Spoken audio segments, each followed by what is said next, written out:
আসসালামু আলাইকুম, welcome to সীমাস delicious cooking.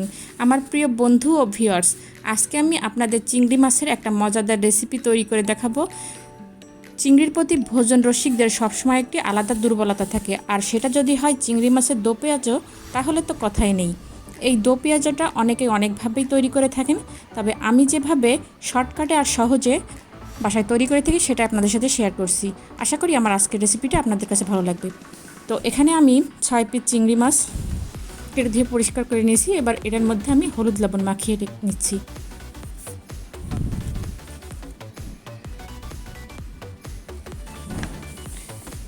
তো দো পেঁয়াজ করার জন্য এখানে আমি 1 কাপ পেঁয়াজ কুচি নিয়েছি, যেহেতু দো পেঁয়াজ করবো তো পেঁয়াজটা বেশি লাগবে। নিয়েছি 1 টিস্পুন আদা রসুনের পেস্ট, কিছুটা কাঁচামরিচ, হলুদ লবণ, 1 টিস্পুন জিরা, হাফ কাপ পেঁয়াজ পেস্ট। এবার চুলায় মিডিয়াম ফ্লেমে একটা প্যান বসিয়ে দিয়েছি। প্যানটা গরম হয়ে এলে এর মধ্যে আধা কাপ সরিষার তেল দিয়ে দিচ্ছি। এই দো পেঁয়াজাটা করতে সরিষার তেল দিয়ে যদি রান্না করা হয় তাহলে খেতে কিন্তু ভীষণ মজার হবে।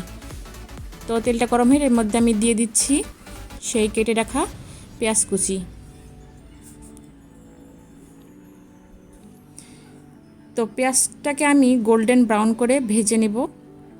এমনভাবে ভাজতে হবে যাতে বেরেস্তার মতো হয়ে যায়। এবার পেঁয়াজগুলোকে গোল্ডেন ব্রাউন করে ভাজা হয়ে গেছে। আমি এবার পেঁয়াজগুলোকে একটা আলাদা প্লেটে উঠিয়ে নিব।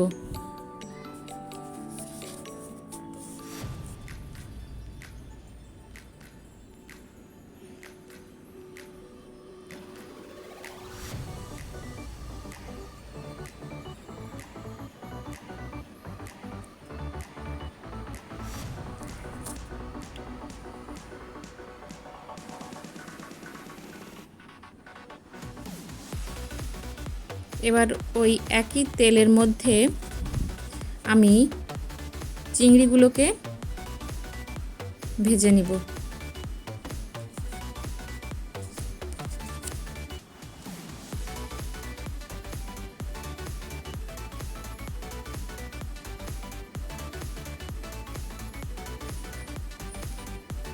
এপিট ওপিট করে ভেজে নিব, এতে করে চিংড়ির কালারটা বেশ সুন্দর আসবে।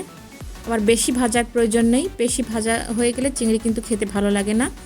বেশি ভাজা হয়ে গেলে চিংড়ি খেতে কিন্তু রাবারের মতো লাগে।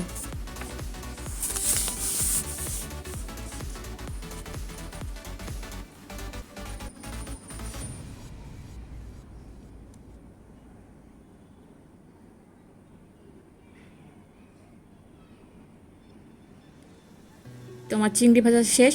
এবার আমি এগুলোকে উঠিয়ে নিচ্ছি।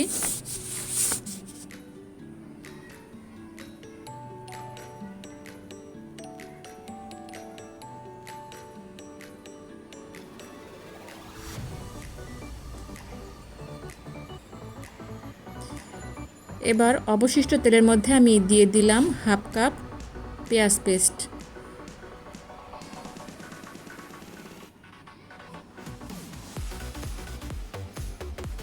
হালকা একটু ভেজে এর মধ্যে সামান্য একটু আরও তেল অ্যাড করে দিলাম, 1 টেবিল স্পুনের মতো।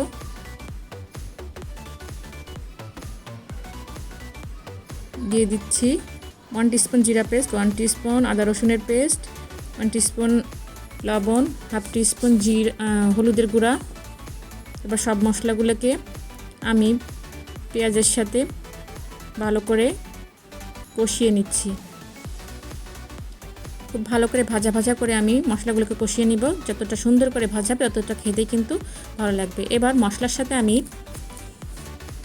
চিংড়িগুলোকে ভালো করে ভেজে নিচ্ছি।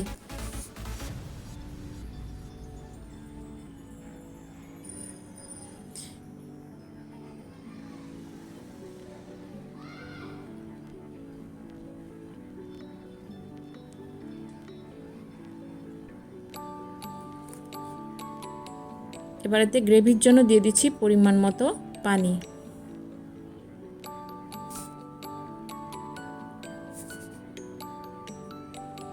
আর উপর দিয়ে দিচ্ছি 8-10টি কাঁচামরিচের ফালি। আর আগে থেকে যে পেঁয়াজ বেরেস্তাগুলো ভেজে রেখেছিলাম সেগুলো এবার আমি এই ঝোলের পানির উপরে দিয়ে দিব। যেহেতু আমি দো পেঁয়াজ রান্না করছি এজন্য পেঁয়াজের পরিমাণটা একটু বেশি লাগবে।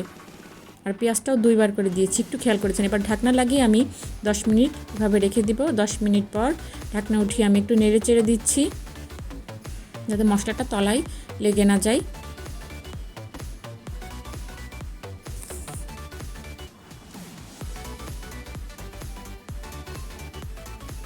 তো এবার আমি আরও 5 মিনিটের জন্য ঢাকনাটা লাগিয়ে রাখছি, এতে করে গ্রেভিটা ঘন হয়ে আসবে।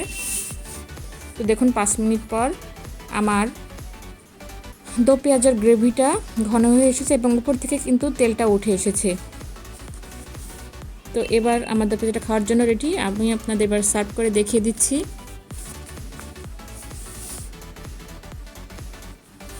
এই দো পেঁয়াজটা কিন্তু খেতে ভীষণ মজার, এটা সাদা ভাত পোলাওয়ের সাথে খেতে ভীষণ ভালো লাগে। আপনারা এভাবে শর্টকাটে চিংড়ির দো পেঁয়াজাটা বাসায় তৈরি করতে পারেন। আশা করছি আমার আজকের রেসিপিটা আপনাদের ভালো লেগেছে, অবশ্যই বাসায় ট্রাই করবেন। আর ভালো লাগলে ভিডিওতে একটা লাইক দেবেন, কমেন্টস করে জানাবেন। চ্যানেলে নতুন দর্শক হয়ে থাকলে চ্যানেলটা সাবস্ক্রাইব করে রাখবেন এরকম মজার মজার রেসিপিগুলো পেতে। তো আজকের মতো এ পর্যন্ত, সবাই ভালো থাকবেন, দেখা হবে পরবর্তী কোনো ভিডিওতে। ততক্ষণ পর্যন্ত আল্লাহ হাফেজ।